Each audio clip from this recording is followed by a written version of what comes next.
नमस्कार प्रणाम, हम गायक निहाल मिश्रा अपने चैनल निहाल म्यूजिक वर्ल्ड पे एक बार फिर से एगो छोटा सा प्रयास लेके आयल बनी।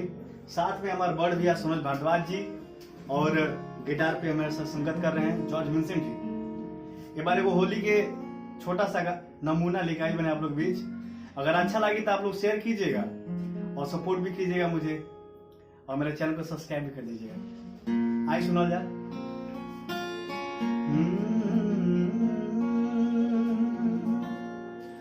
और मिस दिन गाल जो बन कोई नी लाले लाल, कोई नी लाले लाल जीजा, कोई नी लाले लाल। देखो ली दीदी आता हो जाई बवाल, हो जाई बवाल जीजा, हो जाई बवाल। ए हो मिस दिन गाल जो बन कोई नी लाले लाल, देखो ली दीदी आता हो जाई बवाल। चाल देखी राहु जी बजारता जारता किस बारता आज बड़ी जीजा डाली जनी रंगा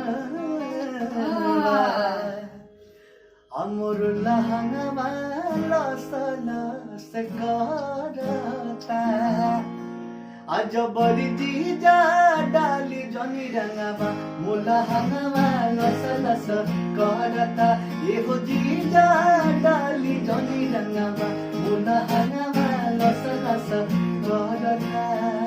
बहुत बहुत धन्यवाद आप सभी के जो भी हमके देखले बा हमारे वीडियो। आप लोग प्लीज इसे शेयर कीजिएगा, मुझे सपोर्ट कीजिएगा, और आप लोग के आशीर्वाद प्यार से मुझे आगे बढ़ना है। और क्या आगे कौन सा होली गाना सुनना है कमेंट्स बॉक्स में कर दीजिएगा। लव यू सो मच, आप सभी को प्रणाम।